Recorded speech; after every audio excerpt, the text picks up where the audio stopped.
des actions. On est parti. Donc, qu'est-ce qu'on a? On a Air France. Alors, c'est une tendance baissière, indéniablement. Je ne reviendrai pas sur mon épopée là-dessus.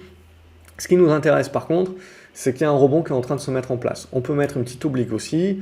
Donc, si ça casse par le bas, on patiente, etc. Mais par contre, ce qui peut nous intéresser, vous voyez, c'est le débordement des 1,18 qui peut nous faire revenir sur cette zone des 1,23 à 24. Ça reste pour moi du rebond technique à ce stade-là. C'est tout ce qu'il y a à jouer, pas plus. Ce qui peut nous intéresser également, c'est les valeurs automobiles. Alors, je vais ranger un petit peu ma chambre. Alors, comme j'ai ajusté mes graphiques, on est en juillet, donc j'ajuste mes graphiques dorénavant aux dividendes. Il n'y a que pendant la période de distribution des dividendes que je ne les ajuste pas.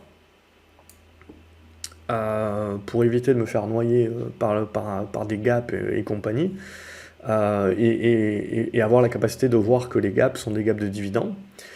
Et donc après, j'ajuste, parce que je veux que le gap soit un vrai gap et pas un gap de dividendes, justement, parce que c'est pas important si je vais le remplir, moins qu'un vrai gap de rupture.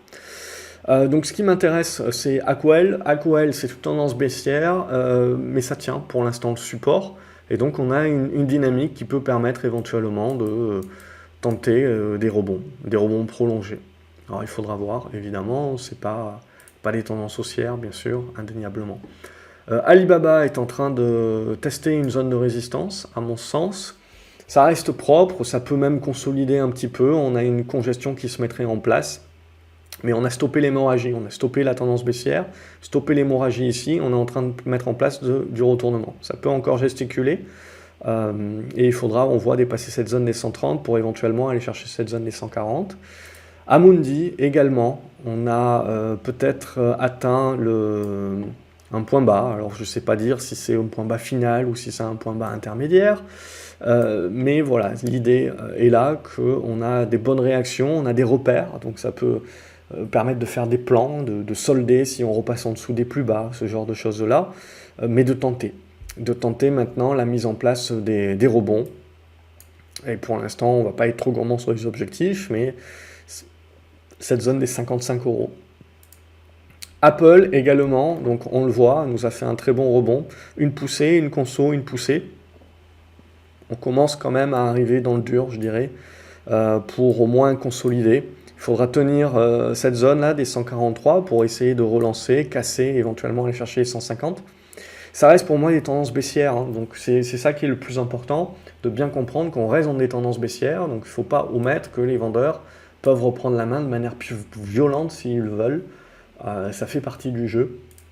Et ça va faire partie de ce qu'il va falloir observer prochainement. Donc c'est ça qui va m'intéresser sur Apple, c'est que là j'ai l'impression on a atteint un niveau où c'est bien pour des prises de profit. Et donc les prochaines séances, la capacité du marché de consolider mais pas trop fort, sera pour moi un vecteur de confiance pour essayer de jouer le deuxième effet qui se coule.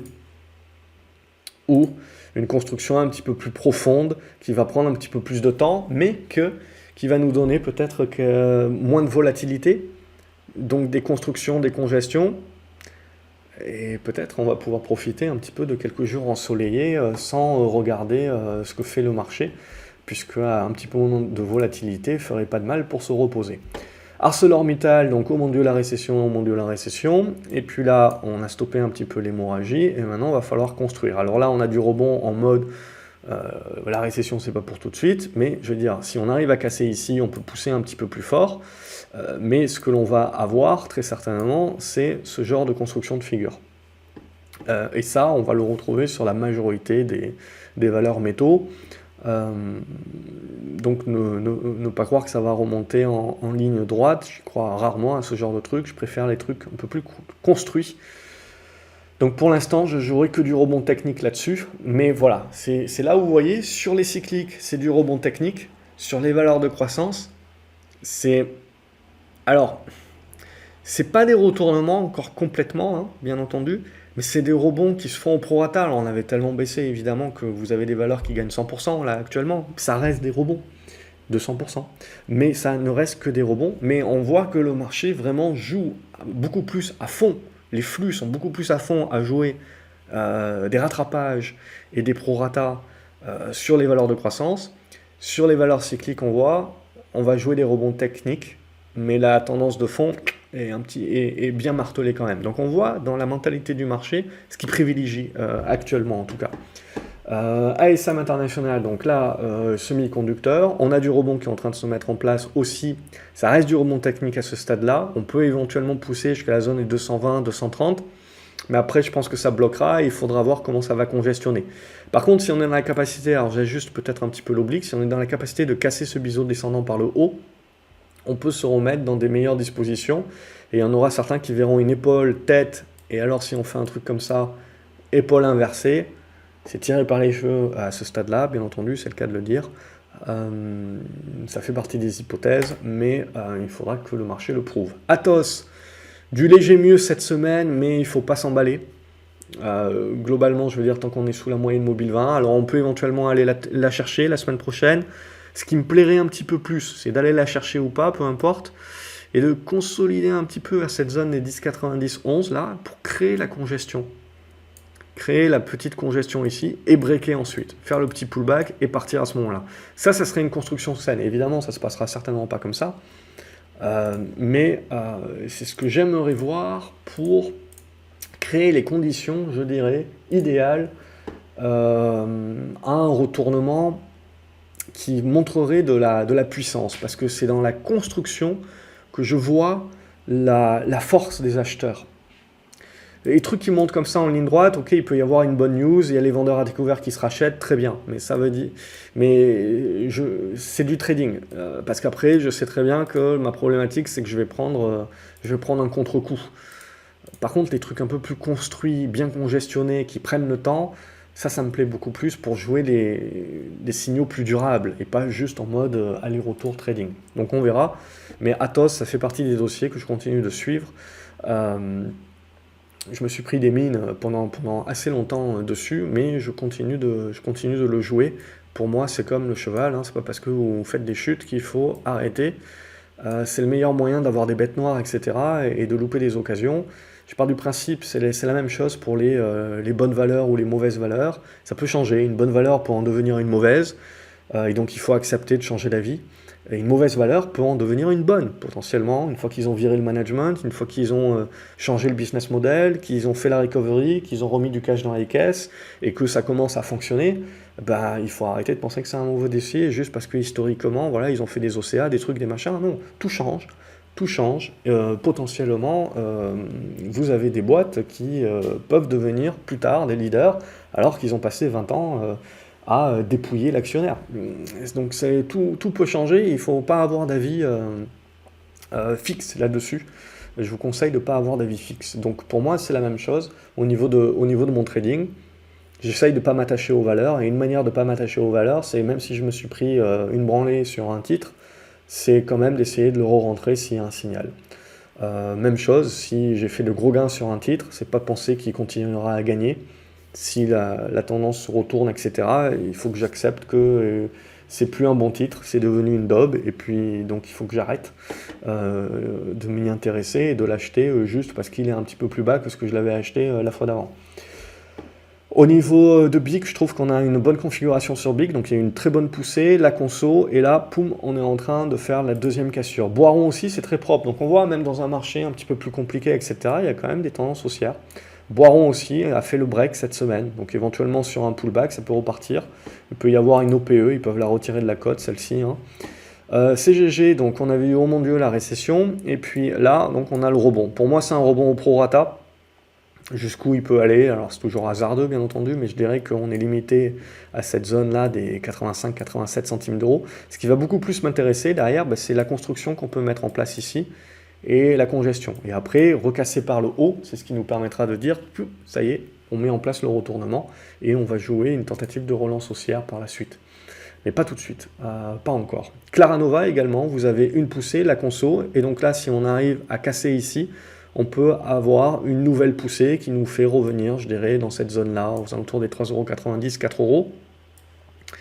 Ça reste du rebond à ce stade-là, donc avec la poussée, ça nous ferait du rebond prolongé, avec tentative de retournement, mais pour moi, ça mettra encore ensuite du temps de construction, ça sera plus mieux. DBV Technologies, ça reste OK. On a tenté une nouvelle poussée cette semaine, mais on bloque pour l'instant sur cette zone des 5 aux alentours, 4,90. Tant qu'on va tenir la zone des 4,40, ça reste positif. Mais pour relâcher les chevaux, il faudra casser ici par le haut. Si on casse par le bas, bon, il faudra s'attendre à... C'est pas fini, évidemment, mais il faudra s'attendre à ce qu'il y ait une construction intermédiaire. Mais globalement, il y a un bon retournement sur ce titre. EDF, on a eu 2 bonnes nouvelles cette semaine. On a eu d'une part, alléluia, le nucléaire est une énergie verte. Il a fallu réfléchir longtemps sur celle-là. Et nationalisation d'EDF. Comme on en avait parlé la semaine dernière, tout à fait normal. Enfin, c'est logique. Maintenant, c'est savoir le prix. Combien va mettre le gouvernement. Le but du gouvernement, pour moi, c'est de se laver les mains et de dire en 2005, j'étais pas là, donc tous les mecs qui ont payé EDF à l'époque, je sais plus combien c'était l'introduction, ils sont probablement à moins 50% aujourd'hui, s'ils n'ont pas fait des accumulations, etc. C'est pour votre pomme. Donc je pense pas que le gouvernement va mettre une grosse surcote. On le voit honnêtement, on a évolué, vous le voyez, aux alentours de cette zone des 12 euros, on a évolué autour de la zone des 8 euros. Moi je pense qu'on coupe la poire en deux, le gouvernement propose 10 euros. Et on a vu, ils ont une enveloppe, je sais plus, 12 ou 13 milliards. S'ils veulent mettre 1 milliard sur Atos, ça me va bien aussi. Mais voilà un petit peu pour l'idée que j'aurai. Donc EDF, pour moi, il suffit maintenant d'attendre le prix. Et de participer, évidemment, et de ne pas oublier de dire merci aussi. Énergisme, c'est toujours une valeur spéculative, donc il ne faut pas s'attendre à autre chose que de la spéculation là-dessus. Taille de position à adapter, mais c'est ce qui peut vous donner éventuellement une petite poussée sur ce genre de titre. Eramet, même chose, c'est oh mon Dieu la récession, et puis on arrive là sur une zone de soutien qui permet de faire le rebond. Et ce qui va nous intéresser maintenant, c'est comment toutes ces valeurs métaux vont rebondir. Alors, elles peuvent rebondir, faire un petit prorata, mais ce qui va nous intéresser, c'est que ça va bloquer, et après, il faudra construire.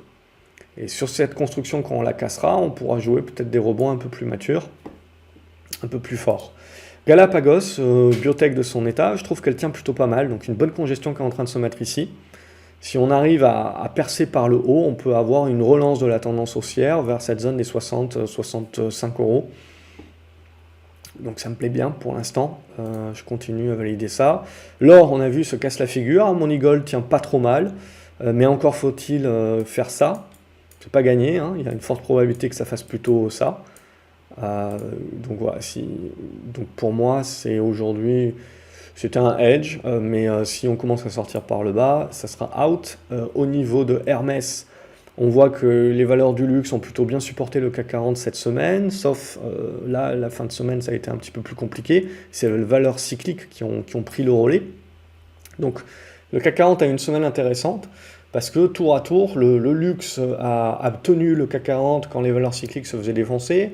Puis les valeurs cycliques ont tenu le CAC 40 quand les valeurs de croissance ont corrigé. Donc globalement, ce qu'il faut bien se dire, c'est qu'on est toujours dans les tendances baissières. C'est-à-dire qu'il ne faut pas s'attendre à avoir des trucs comme ça. Il faut s'attendre à voir ce qui vient de se passer cette semaine globalement, c'est-à-dire des rebonds, mais qui sont vendus, et qui nous reviennent sur des supports. Et donc là, évidemment, ce qu'il ne faut pas, c'est faire un truc comme ça. Ça serait moche, évidemment. Ce qu'il faut, c'est recommencer à faire ça, et en fait, commencer à construire. Et en construisant, vous voyez, dans un périmètre plus restreint, baisse de la volatilité. Un petit peu de vacances pour votre hôte, à devoir un petit peu moins suivre, ça me fera plaisir. Imerys, même chose que Arcelor et compagnie, hein, on a une poussée en mode rebond. Pour l'instant, ça reste du rebond, il faudra voir comment ça va construire avant de parler de retournement. Inat Pharma, avant de passer à LVMH, Inat Pharma qui éventuellement, on voit pas mal de biotech qui sont en train de se retourner, Inat Pharma est pas loin aussi, il manque encore l'étincelle, mais on a des bonnes dispositions. LVMH c'est comme Hermès, pour moi on a eu une bonne dynamique, on voit, contrairement à Hermès, là, la conso s'est faite plutôt à plat,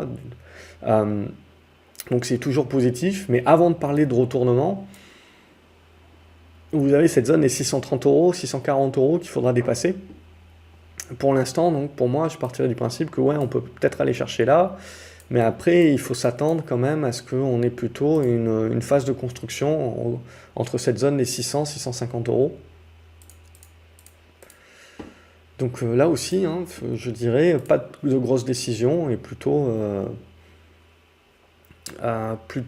justement de la construction. On verra. C'est ça, hein. Marathon Digital, alors ça c'est une valeur Bitcoin et compagnie. Pourquoi je vous montre ça? C'est pour vous montrer que ça s'est fait défoncer, indéniablement, mais que par moment, vous allez avoir des rebonds là-dessus et que vous êtes déjà, hein, peu ou prou à 60-70% de hausse. Alors je l'ai acheté, j'ai fait 20%, j'étais très content. Mais voilà, ça c'est le jeu, hein. Vous devez savoir que quand vous jouez des valeurs spéculatives comme ça, vous laisserez de l'argent sur la table. C'est normal, et ça arrivera. Le but du jeu, c'est pas de se frustrer sur ce genre de choses. Donc qu'est-ce qu'on a eu là-dessus? On a eu une première cassure d'oblique ici. Il n'y a pas eu de conso, et derrière, bon, il y a une news qui est tombée, parce que je sais plus, ils avaient eu une coupure d'électricité, etc. Donc ils ne pouvaient plus miner de Bitcoin. Et puis finalement, ils ont dit que c'était pas si mal. Mais on voit tout de suite la réaction du marché à plus 20 et compagnie. C'est juste ubuesque. Et donc du coup, là, vous voyez, vous avez la cassure des 7,50 là, qui déclenche derrière la spécu. Jusqu'où ça peut monter? Franchement, la spécu, vous savez jamais, c'est les US, c'est magique. On voit que là, on est en train de taper, on n'est pas loin de taper une zone de résistance. Donc ça va se calmer, il faut s'attendre à pas mal de volatilité sur ces trucs-là, mais globalement, en fait, ce que vous voyez, c'est qu'on a stoppé l'hémorragie là. Alors on peut mettre un gros chandelier comme ça, mais l'idée, ça sera que si on met un chandelier qui revient là, sur cette zone des 7$, 7,50$, bah, il y aura fort à parier que vous pouvez jouer le second effet qui se coule. Donc c'est ça qu'on va observer, et on a beaucoup de valeurs comme ça. Alors pas forcément avec des hausses aussi importantes, mais regardez les volumes. C'est pas anodin ce qui est en train de se passer actuellement. L'idée, c'est pas de se dire on reprend le FOMO, on reprend le YOLO, on reprend les WSB là, et on est reparti pour un tour sur les valeurs merdiques à acheter sans discernement. Non, non. Ça reste du rebond, ça reste du prorata. Donc on ne change pas le fait qu'on est dans une tendance baissière et qu'on va certainement y demeurer, mais vous avez un mouvement intermédiaire très juteux qui se met en place en mode rebond. Et ça, c'est en mode trading pur qu'on va jouer ce genre de choses-là. Et surtout, ce que ça vous indique, c'est que, et Cathy Wood va être très contente, c'est qu'on a stoppé l'hémorragie sur toutes ces actions un petit peu pourries, qui n'ont pas de profit, ou qui... Alors là, il y a des profits quand même, mais on va dire qui potentiellement voilà, étaient très chers, même en ayant baissé de 80%, sont quand même considérés comme chers. Bref, peu importe. Et là, on a stoppé la tendance baissière, on a stoppé l'hémorragie, et on rentre maintenant dans la première phase de rebond, qui est corrigée en règle générale, sauf news et compagnie, mais c'est corrigé, et ensuite on met en place les constructions congestion. On peut toujours en sortir par le bas, et auquel cas c'est une relance de la tendance baissière, et donc on aura eu un rebond au prorata, et c'est tout, mais la tendance baissière qui demeure, ou on en sort par le haut, et là vous avez le rebond prolongé qui se met en place, qui ne change rien à l'affaire que c'est une tendance baissière toujours. C'est très important et je continue de le souligner. Donc il ne faut pas commencer à s'exciter et à s'emballer sur qu'on est reparti en mode Covid, non. Mais ça vous donnera une deuxième jambe à jouer. Et comme vous le voyez, sur des valeurs comme ça, c'est quand même des jambes qui sont intéressantes à remonter. Donc là, c'est ça qui va être important pour moi. Hop, je mets une autre oblique ici, il y a pas mal d'obliques, mais grosso modo, c'est l'idée où on est là sur une zone de résistance qui va potentiellement taper, et ensuite ce qui va vraiment être intéressant, c'est comment ces titres-là vont consolider. Ça sera crucial. Morel et Prom, donc pétrole, etc. Bien entendu, on a corrigé, on fait le rebond, on bloque ici, pour relancer la tendance haussière, il faudra casser ces 4,50 €. Neoen, donc, même si c'est endetté et compagnie avec la hausse des taux, on voit les valeurs, toutes ces valeurs justement vertes qui continuent de performer. Donc là, on est potentiellement en train de tenter la sortie par le haut, on le voit sur Neoen. Donc ça reste positif. Au niveau de PayPal, c'est toujours une tendance baissière, mais même chose que sur Marathon. Alors c'est PayPal, c'est un peu plus gros, etc. Donc il ne faut pas s'attendre à des plus 50% en 2 jours, bien entendu. Mais l'idée est la même, c'est qu'on est en train de construire une oblique avec de la congestion. Et pardon, je vais plutôt la tracer comme ceci. Hop. Et ce qui va nous intéresser, c'est son débordement. Et si on déborde, on ira chercher la résistance horizontale, et moi, ce qui va surtout m'intéresser, c'est cette zone de gap. Donc l'idée, c'est pas de parler de retournement haussier, ça mettra encore du temps, mais l'idée, c'est bien de dire qu'on a une construction de fin d'hémorragie baissière, et donc on aurait la première phase de rebond, la conso, et si on arrive à en sortir par le haut, là, la construction d'un rebond prolongé. Rebond prolongé qui peut éventuellement même arriver jusqu'au 95. Donc c'est sans remettre en cause qu'on est dans des tendances baissières sur les valeurs de croissance et qu'on va certainement y demeurer. Le fait d'avoir un rebond prolongé de quelques semaines qui se construit dans le temps, qui peut vous apporter donc une sous-vague. Et ça, voilà, c'est là-dessus que je voulais appuyer cette semaine, c'est ça qui est important. Farming Group, on a une congestion, si ça casse par le haut, là aussi, vous pouvez avoir quelque chose d'intéressant. Prosus, je ne présente plus, on est revenu sur l'ancienne oblique support ici, donc qui fait résistance. Donc on a eu une conso là, rien de bien méchant, c'est un titre qui a quasiment fait x2 hein, en l'espace d'un mois et demi, donc à un moment donné ou un autre, il faut bien consolider. Et construire, rien de méchant.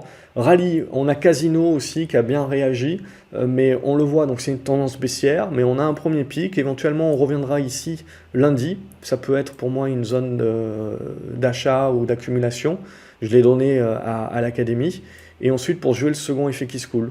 Alors quand je trace comme ça ne veut pas dire que je pense que ça va monter en ligne droite, c'est juste qu'en termes d'objectifs, c'est ce qu'on peut éventuellement jouer comme type de scénario. Et on voit Casino d'ailleurs aussi qui s'est pas mal amélioré. Au niveau armement, alors, on croit vraiment plus à l'escalade globalement, puisqu'on voit qu'on a cassé par le bas, on fait le pullback ici, éventuellement on relancera une tentative. Bref, on est en train de neutraliser un petit peu les tendances sur les actions type armement. Ruby, est-ce qu'on va un petit peu se réveiller? Pourquoi pas? On voit si on arrive à casser cette oblique, on devrait pouvoir revenir dans cette zone des 24,50. Mais il y aura du boulot avant de parler de retournement. Il faudra passer au-dessus de ces 24,50 notamment. Sanofi, ça reste OK. Ça construit bien. Pour relancer la dynamique haussière, vous avez les 100 € à casser. Sartorius, donc valeur de croissance avec de la visibilité et donc l'aspect récession qui nous a fait revenir sur ce type de valeur-là. On a une bonne poussée, on a même dépassé les 330 € qui était mon objectif, donc on peut être peut-être un petit peu plus gourmand. Il y a une zone de gap ici sur les 340 € qui sera peut-être refermée.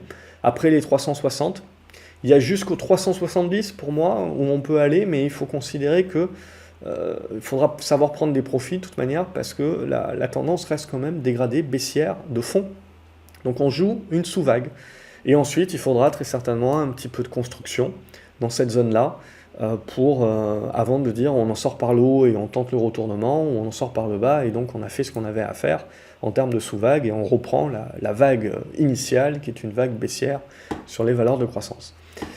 Schneider Electric également, même idée, donc on a le rebond qui peut pousser éventuellement, on voit que la zone est 120-122, là à mon avis ça bloquera un petit peu, il nous faudra une construction derrière intermédiaire pour savoir un petit peu plus où on crèche. On a eu la réaction sur les valeurs bancaires comme Société Générale, on voit, qui rebondissent. Et là, il faudra que la BCE frappe. C'est ça qui sera intéressant. Ça va rester baissier quand même. Je veux dire, même si la BCE frappe et qu'on arrive à remonter jusqu'aux 22 €, ok, ça fait un bon rebond d'une quinzaine de pourcents, mais ça ne reste pas moins qu'un rebond à ce stade-là. Donc il faut quand même rester un petit peu prudent. Solution 30, même chose, c'est une tendance baissière, mais qui est en train de rebondir. Alors si on arrive à dépasser les 3,60 €, on peut réussir éventuellement à se reconstruire quelque chose d'intéressant ici, mais qui devra passer les 4 € avant qu'on puisse parler de retournement. Donc c'est pas fait encore. Stellantis, on a une bonne réaction. On s'est bien remis au-dessus des 12 €, donc si on a la conso, ça sera cette zone-là qu'il faudra viser comme une zone de support à tenir pour, même chose, se mettre à construire comme pas mal d'autres secteurs cycliques. Au niveau de Thales, même chose que RHM, au niveau de l'armement, mais au niveau graphique, C'est déjà neutre depuis très longtemps, mais ça le reste, mais bon, ça reste encore ok. Et éventuellement, on n'est pas à l'abri de casser par le haut, mais pour l'instant, on voit qu'on n'y arrive pas, hein. Terra Nexus, valeur biotech, spéculative, on a fait une bonne première poussée, on est en train de faire une consolidation à plat. En règle générale, ça me donne envie de penser à une seconde poussée sur fond de news éventuellement, avec ces 2,60 €, 2,70 € à viser. Tilray Brands, c'est ce que j'utilise en indicateur pour les valeurs spéculatives, comme Mara, machin bidule là. Et même chose pour moi, regardez comment on construit là. Euh, on n'a pas fait des nouveaux plus bas, on a tenu, et là on casse, on fait peut-être une petite conso là sur la zone des 3,30 et qu'on tient. Enfin, j'anticipe qu'on va certainement tenir. Et ensuite, sur cassure de cette oblique là des 3,60, vous avez une poussée supplémentaire vers la zone des 4, etc. qui peut se faire. Et on arrive, si je pousse un petit peu, on commence à arriver à la fin d'un gros biseau. Donc, on est quand même voilà, dans des tendances construites sur les valeurs de croissance un peu d'aube, là, parce que ça gagne pas d'argent, et ça, on gagnera certainement pas avant un moment. Il y a des flux qui reviennent là-dessus, on voit, et il y a des constructions qui sont pas dégueulasses. Alors, il faut pas croire, comme je vous ai dit, que ça va remonter en flèche, etc. Je resterai dans une idée de jouer des rebonds, mais des rebonds, c'est volatile, donc des rebonds qui sont quand même assez juteux, assez larges. Donc c'est ça qu'on va chercher. Total Energy, c'est neutre, et ça va le rester à mon avis. On voit entre les 47 et 52 €, il n'y a pas vraiment de grosses décisions. Twitter, bon, pas vraiment de surprise, entre guillemets, Elon Musk nous fait une Elon Musk, comme il a l'habitude de faire. Donc, graphiquement parlant, on commence un petit peu trop à dégrader aussi. Donc c'est pas Jojo, j'ai pas vendu ma position encore, mais je pense pas la garder, parce que bon, maintenant, le caractère OPA semble très éloigné, mais il était déjà. Mais ce que je jouais, c'était surtout la configuration qui était pas trop mauvaise, et le fait, comme je vous ai dit, de jouer un retour sur les valeurs de croissance. Mais là, on voit que le coup d'Elon Musk a un petit peu cassé la dynamique, même sur ça, et qu'au passage, on a pas mal des cerveaux de Twitter qui sont barrés. Donc Elon Musk aura fait coup double. Au niveau de Ubisoft, on est toujours dans une tendance baissière, mais dans ce biseau-là, et aujourd'hui on a fait une belle mèche basse. Donc ça reste intéressant, c'est pas gagné encore, mais ça veut dire qu'il y a quand même des acheteurs. Donc ça continue de se regarder, mais c'est toujours au-dessus des 46 € que ça devient, que ça casse et que ça devient plus intéressant. Valoreg, dans le sillage des autres valeurs, métaux, matières premières et compagnie, on avait fait, oh mon Dieu, la récession, et donc là on a un rebond. Ça reste néanmoins un rebond au prorata, je veux dire, même si on venait à remonter jusqu'à la zone des 10,30 €, ça resterait que du rebond au prorata. Ce qui m'intéresserait, et ce qui va m'intéresser surtout après, c'est la construction, éventuellement, que l'on peut commencer à mettre, avant de pouvoir se dire, ok, on rejoue les matières premières pour plus que du rebond, en mode retournement, ça va demander du temps. En dossier, je vous en ai parlé en dossier qui était daube et puis qui sont en train éventuellement de redevenir potable, il y a Visiomed. Ça reste une petite valeur, mais il ne faut pas négliger qu'on a quand même des volumes. Et pour moi, une capacité de éventuellement relancer, si on arrive à casser ça par le haut, de relancer une dynamique haussière. Et alors les figures sont larges, hein, et de revenir chercher, alors ça ne se fera pas en un coup bien entendu, mais de revenir chercher les points hauts ici aux alentours des 30. Ça c'est le genre de figure qui me plaît énormément. Alors c'est des figures, vous voyez, qui ont quasiment 6-7 mois. Là, sur cette poussée-là, on pourrait jouer ça, et puis après ça va consolider, mais si ça finit par casser par le haut, ce genre de figure, vous avez un vrai retournement durable, long terme, qui vraiment se met en place. Alors oui, c'est une penny, oui, c'était une valeur d'OV avec des OCA, etc. Mais ça fait partie des dossiers voilà, qui ont profité de cet argent donné par les particuliers pour se redresser et peut-être en faire quelque chose de bien. On verra. Ça reste aujourd'hui très spéculatif, et la problématique, c'est que ça reste très, très nerveux parce que vous avez essentiellement que des petits là-dessus. On verra. S'ils commencent à gagner leur pari, il y a fort à parier que on va commencer à avoir des plus gros qui vont s'intéresser au dossier, et c'est là où ça peut devenir intéressant. Voilà, graphiquement parlant, elle m'a sauté aux yeux, et puis quand je suis allé voir un petit peu les dernières nouvelles, parce que je l'avais suivi à l'époque où il y avait encore des OCA, peut-être qu'ils font quelque chose, peut-être qu'ils sont en train de faire quelque chose de bien avec l'argent qu'ils ont levé des OCA, etc. retrouver de la rentabilité, ce genre de choses-là. Il faut toujours faire attention, ça reste une valeur en recovery, donc il y a un taux d'échec, bien entendu, mais ça se regarde. Au niveau de Worldline, pas grand-chose là-dessus sur Worldline, ça se cherche également, pour l'instant, voilà, ça normalise. Ce dont on a besoin, c'est la cassure des 38 euros. Si on arrive à casser les 38 euros, tac, on peut commencer à construire une figure in fine de retournement, et en tout cas, le stoppage de l'hémorragie et la construction vers quelque chose d'un petit peu plus sain, d'un petit peu plus construit, et donc sur lequel on a un petit peu plus de repères. Voilà ce que je voulais vous dire ce soir. Je vous souhaite un excellent week-end. Merci beaucoup d'être allé au bout de la vidéo, de liker les vidéos, de les partager également sur les réseaux sociaux, etc.